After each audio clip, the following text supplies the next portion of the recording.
Hello and welcome to Dialogue. Chinese President Xi Jinping has said that China will provide additional 1 billion doses of COVID-19 vaccines to Africa. He made the pledge while Chinese and African officials met in Dakar, Senegal, for the 8th Forum on China-Africa Cooperation, or known as FOCAC. What issues had the forum addressed? How can the two sides build a new type of international relationship? And what's next for China-Africa cooperation? To discuss these issues and more, I'm joined by He Wenping, Senior Research Fellow at the Chinese Academy of Social Sciences, Hannah Ryder, founder and CEO of Development Reimagined, and Dr. Oboshi Agiano, Research Officer from the Institute for Peace and Conflict Resolution. That's our topic. I'm Xu Qinduo.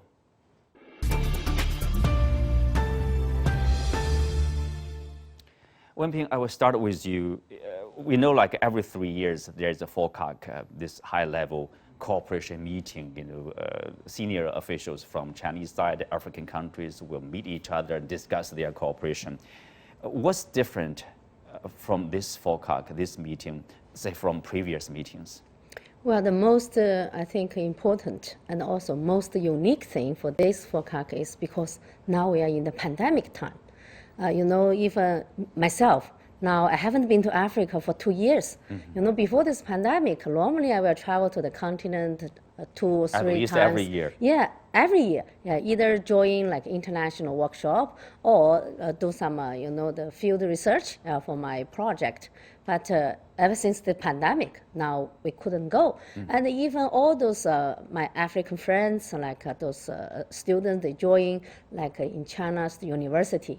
I'm teaching also. So now we have to via the Zoom or like Tencent or Ding, so all kinds of those platforms.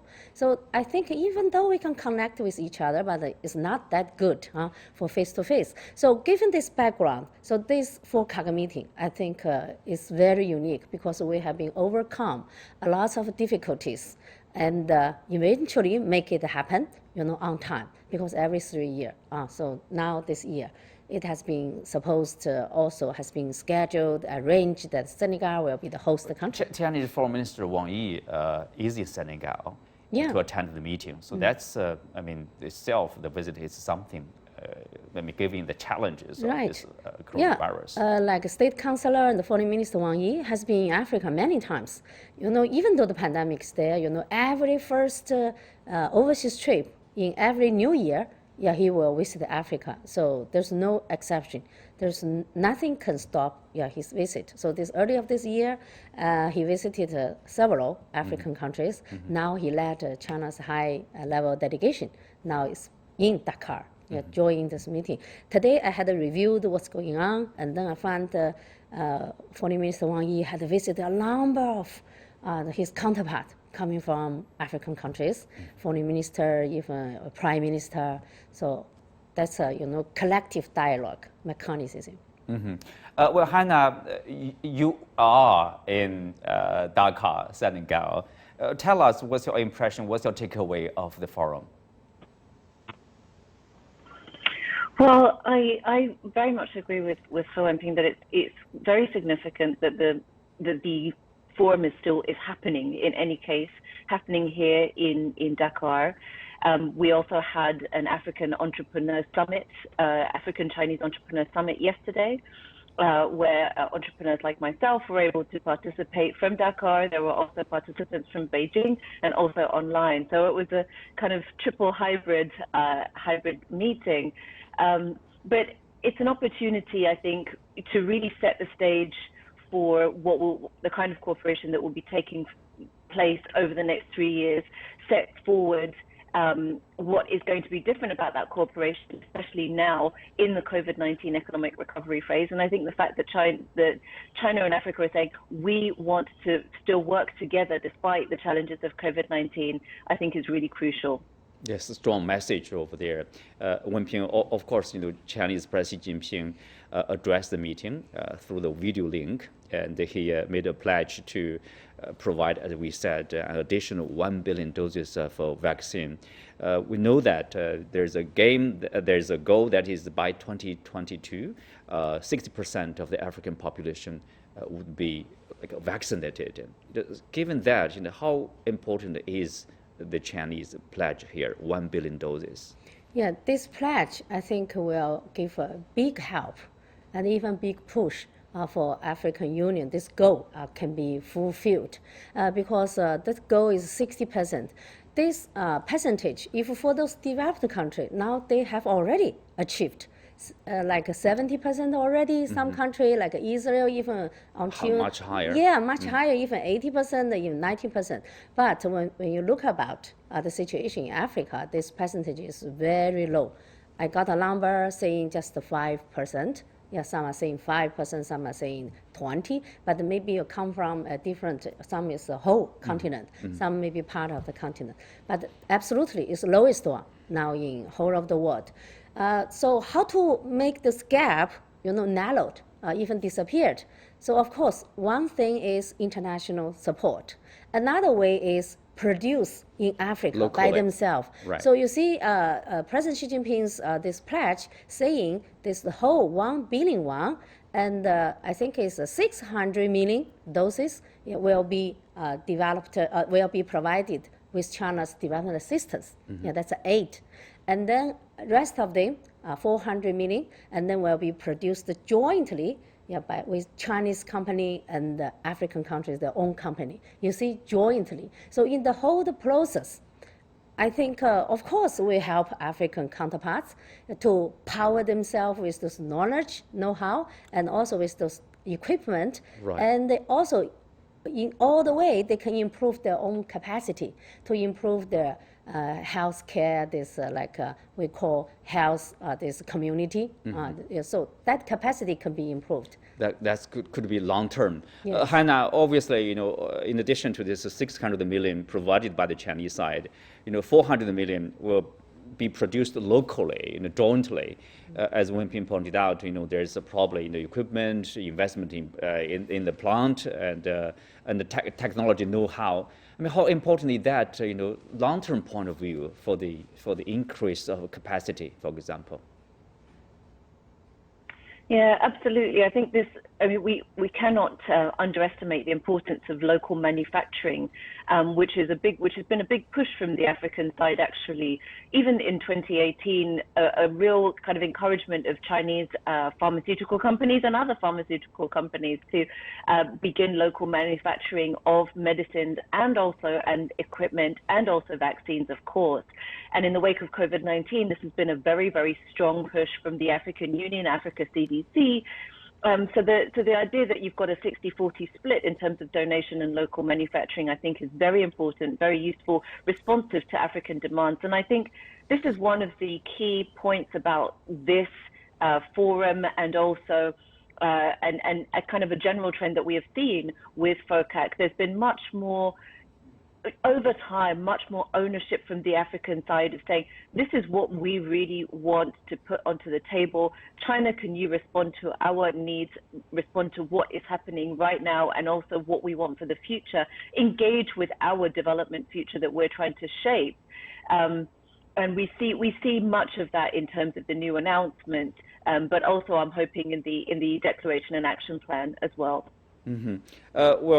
In addition to this vaccination help assistance over there, obviously China will undertake 10 medical and health projects for African countries and send 1,500 medical personnel and public health experts to Africa. So this seems like the continuation of the practice, like every year China will send these medical teams to different countries, right? Yes, we have this long, tradition. Friendship hospital has been built, and also this medical team has been sent there ever since, I think, 1967. So, in all of the world, I think China is the only one now has been keeping these very, strong ties in medical cooperation. Like a team experts, they have been all over the continent. Personally, I visited several those Chinese, doctor. They are working in those hospitals before they even walked in those very remote village area. But in recent years, because as long as those Chinese Friendship hospital now has been built one by one, so they come back to work in those Friendship hospitals. So anyway, those experts and doctors, because they're based in Africa, so they can either offer those training for all those local staffs, and also they can share a lot of very valuable experiences. So this is very valuable, I think, those treasures. Strong bond, Yes. people to people too, right? Right. This friendship and the relationship. The one thing standing out for this year, this announced by President Xi Jinping, like a poverty reduction and agriculture development, the assistance from the Chinese side. For example, China will undertake 10 poverty reduction and agricultural projects for Africa and send 500 agricultural experts to Africa. So what does it mean to African countries, Hannah?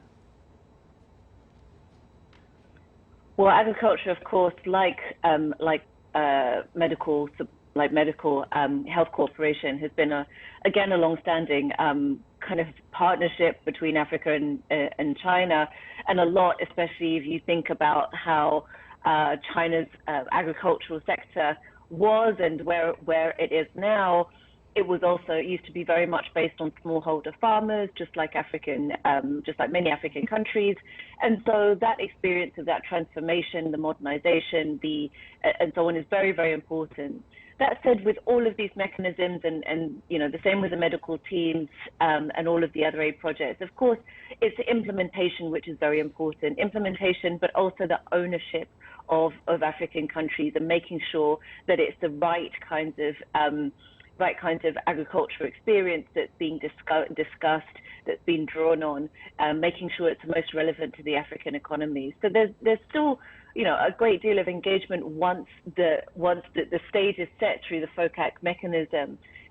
But of course, what we get from this is the kind of baseline of Chinese engagement in Africa, and especially in terms of aid, poverty reduction, health cooperation, is there. But now there's also more, and that's what I was talking about with the local manufacturing. I would also say of the vaccines, I would also just give something else in context.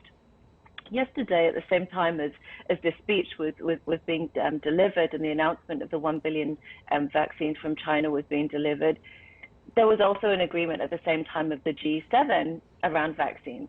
And it was effectively an agreement around words without necessarily a commitment to targets or delivery to African countries. So I think there's still, what China's, I'm hoping, is also doing is setting a bit of a benchmark and saying to others, this is also what you can do as a development partner, and try to push forward, especially with these sorts of new announcements, both the local manufacturing, which indicates the need for, indicates the openness of China, not just in terms of negotiations to sharing technology, but also in practical terms, they will actually work with these local production within Africa to share technology. Mm-hmm. This is a good point, Wenping. When we talk like a geopolitical competition, often people see, China, US, European countries, India, Japan competing in African continent. But also there's another side. This is, I would say, very healthy competition, or because of the Chinese presence or increasing presence. For example, okay, here is 1 billion doses of vaccination. If there's a competition, that's warmly welcome, right? Come and do the assistance and help with the local people over there, because we need this. And in that sense, Chinese presence is very, very not only itself is encouraging, is meaningful, but also will encourage more investment and more good competition from other partners. Yes, I think China's Africa policy, or China engage with Africa, we are always open and inclusive. I have been observed all those visits, like China's leaders and all other Western power leaders, visit Africa. There's one big difference here. That is, when China has a summit or visit, we never reminds African friends saying, open your eyes widely. Be careful. Don't trust the other side. Be careful about the other countries, their intention, whatever. We never talk about that. We just talk about our bilateral cooperation. In what way to do that. But you can see other countries, some countries, their leaders come to Africa always saying, open your eyes widely, be careful who and who. So you don't need to remind anybody because all the people, they have their own judgment. They have their own observation. In terms of this vaccine, supply, because the African Union had made it clear, saying we want to reach next year like 60% this vaccination, but only relies on China, one hand's help, one country's help. Of course, we cannot help everything. Not only vaccine issue, also like infrastructure development. Of course, more help, the better. That's welcome. So I don't see this as a competition. Actually, multiple hands come over, and then that will make all those things very warm and then very good. Yeah. And our help for infrastructure, construction actually paved the way, give a very good environment for attracting all business. Other countries' investment. Eventually, right. India investment will benefit, and the U.S. investment will benefit. So this is a good thing. So all the hands come together, and then can make good things happening. Right. Continuing on this agriculture and I think poverty alleviation here, China will support the Alliance of Chinese Companies in Africa for Corporate Social Responsibilities in launching the initiative of 100 companies in 1,000 villages. This reminds me of this township, enterprise in China at the very beginning of the reform in the 1980s. It's like, villages, and then there will be like enterprises that will hire people, that will, more production, and then and also revenue for local governments. So, Hannah, you are familiar with the Chinese situation, and also, of course, familiar with the African situation. How do you see this initiative? Well, I would also put this initiative in the context. We have a very strong partnership with, for example, the China Africa Business Council, who also released a report in advance of FOCAC on the activities of Chinese enterprises in African countries. And I think what we are going to see going forward, and I think again FOCAC is setting the stage for this, is a more diversified engagement from Chinese private sector into African countries. So not just state-owned enterprises who are typically involved in the big infrastructure projects, but also more investment in manufacturing, and as you say, even to the village level. Now, the village level is going to be very interesting. I would, knowing the African situation, I would suggest thinking through how that can be linked to e-commerce, for instance. But again, there's new suggestions around digital cooperation that should come into this, and I hope many of the opportunities and ideas from China are very interesting to share with African countries and business sectors as well. So the key thing is really for African businesses to also get involved and get to know what's happening, to engage with Chinese enterprises. That will create the best opportunities for success in this kind of partnership, the joint partnership. On the trade issues, China will further increase the scope of products enjoying zero tariff treatment from the least developed countries in a bid to reach $300 billion in total imports from Africa in the next 3 years. So China will also provide $10 billion for trade finance to support African export. So how important is this? It's basically more export, either agricultural products or services or whatever products from African countries to the Chinese market. I think it is very important for Africa's this post-pandemic economic recovery. Nowadays, Africa, they have a lot of those very good agricultural products. Whenever we travel to Africa, I found very good mango, like in Western Africa, all this delicious the mango, and very good like orange in Egypt, and very good coffee in Ethiopia. So even in Southern Africa, like Zambia beef, Namibia beef, that's high quality one. So now the key issue is we need to make this trade, this process more smooth, and reduce those tax, give more quota, even free of those quota, all of that. So now I can share with you one thing that is in recent years, those imports from Africa, those agricultural things, has getting more and more in our market. Now China has been serving, I think, as the second biggest destination for Africans' agricultural export. Now we are second, biggest one already. So as the number you mentioned, we want to reach to 300 billion in the coming years. So I think absolutely this is a very good news for Africans, this trade. Nowadays, Africa, through those trade promotion, and then gradually they will also make a value added this happening. Yeah, not only that, just those beef, maybe make another value-added thing. Right. Not only just coffee, maybe in future you will come up with African-made chocolate. So all of that. Recently I heard we have now enjoying a lot of those Luanda-made those spicy pepper. Yeah. So meanings those agreement. This is a very, I think, strong push for Africa's this economic recovery. Hannah, what does trade, export in particular, mean to African countries in terms of I'm guessing, of course, if you have, there's a, incentive to export more, you need to produce more, and then you need to hire more people, and then you create these jobs for local people, at least, right? Absolutely. So obviously trade is crucial for growth, crucial for development.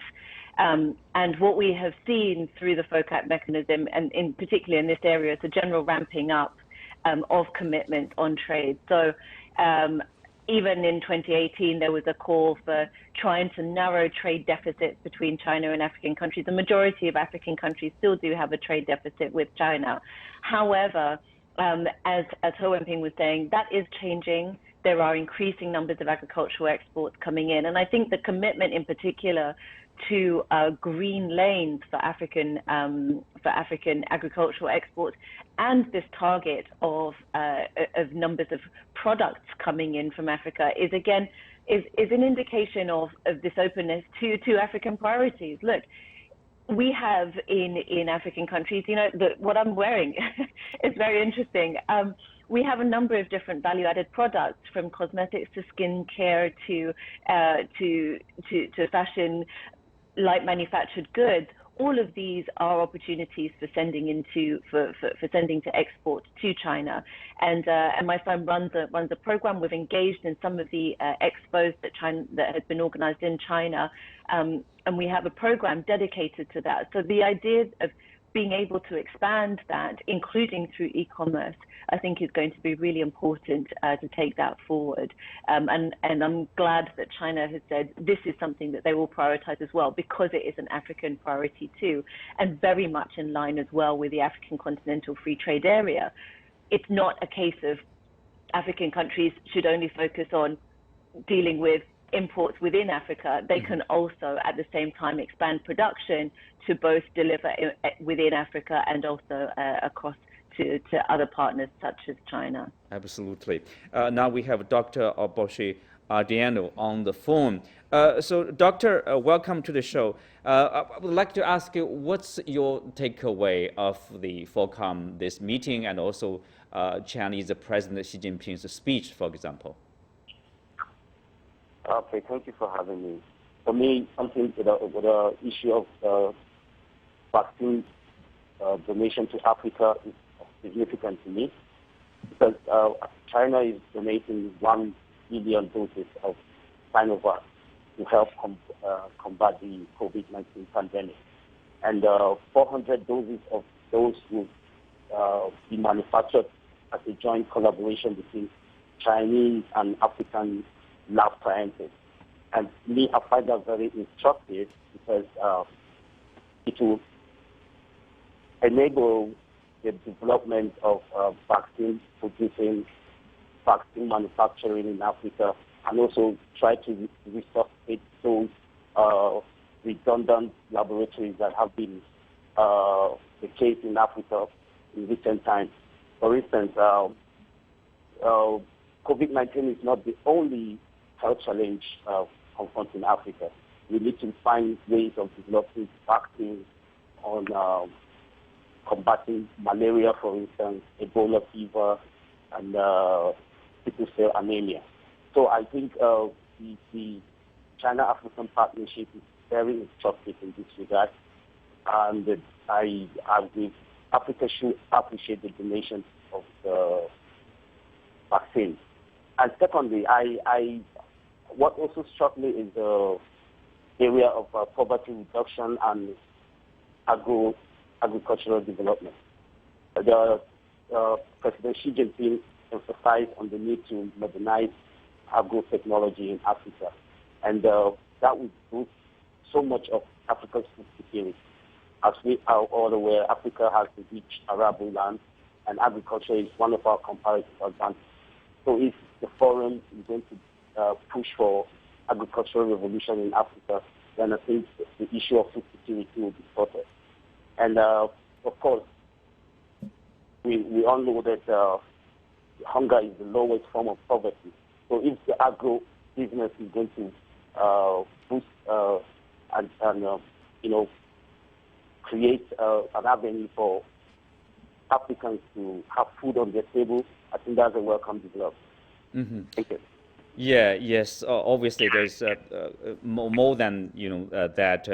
Pledges included. For example, investment promotion. China will encourage its business to invest no less than $10 billion in Africa in the next 3 years, and also digital innovation, green development, capacity building. China will encourage Chinese companies in Africa to create at least 800,000 local jobs. Real solid and specific promises over there. Ahead of this forum, China released a first white paper on China-Africa cooperation titled China and Africa in a New Era, a partnership of equals. So, Wenping, how do you characterize this China-Africa relationship here? Yeah, that white paper, I think, has been released in a very right time. It's very timing, because this just before this FOCAC. So I think this partnership of equals is very, to the point, because my African friend told me they have a proverb saying if you go faster, you travel along, and then if you want to go further, you travel together. And they also saying the relation with all those colonizers is not a handshake. It's like a giving hand, and then you're receiving hand. It's a vertical way. Okay. You're giving hand always above, and then you are receiving things. Mm-hmm. But China and Africa is shake hands. Shake hands is equal one. Yeah, not who is up, who is down, who. Mm-hmm. So I think this is very good saying. I remember that forever. That's equal partners. Yeah, equal partners. So yeah, Hannah, what's your take of that? The white paper. What's the best to describe this China-African relationship here? I think it's still quite difficult to describe. I definitely agree with the sentiment of moving to an equal partnership, and I think it's definitely the right approach. I think it's difficult though because certainly for African countries, we are at a different level of development. We are trying our best to move, and we will get there. And I think what's important is the recognition from China, at least, that this is what our vision is. We're trying to become the world's third largest economy by 2063. This is our ambition, and what we want is for our development partners, like China, like the US, like the UK, all of them, to engage with that future.